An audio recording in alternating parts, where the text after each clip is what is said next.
वामपंथी कार्यकर्ताओं ने मंगलवार दुर्गापुर में पेयजल संकट के समाधान और दामोदर नदी के तेजी से विकास, दुर्गापुर बैरेज और तालाबंदी के कट्टरपंथी नवीकरण सहित उद्योग में पानी को पूरा करने के लिए विरोध प्रदर्शन किया गया।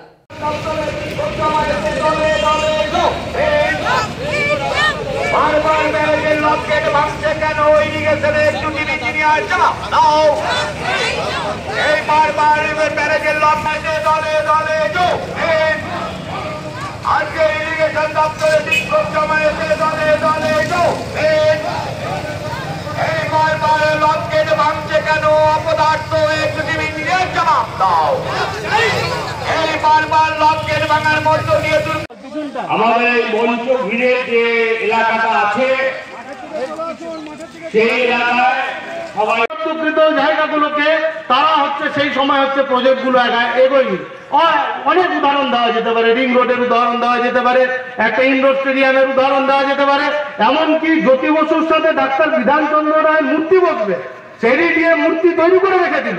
কোন জায়গায় বসবে তাও ঠিক হলো, 2011-র পর সে মূর্তি পর্যন্ত বসালো না। জ্যোতি বসে অ্যালার্জি আছে, ডাক্তার বিধানচন্দ্র রায় তো মমতা ব্যানার্জির অ্যালার্জি থাকার কথা ছিল না, তাহলে সেই মূর্তি এখনো বানানো করা আছে। এডিডিএ চেয়ারম্যানের সাথে, প্রাক্তন চেয়ারম্যানের সাথে কথা হচ্ছিল মাস 3-4 আগে, বুঝলে এখনো সে মূর্তি বানানোর লোক তারা বলে যে এখনো এডিডিএ হচ্ছে মূর্তিটা হচ্ছে নিয়ে যায়নি।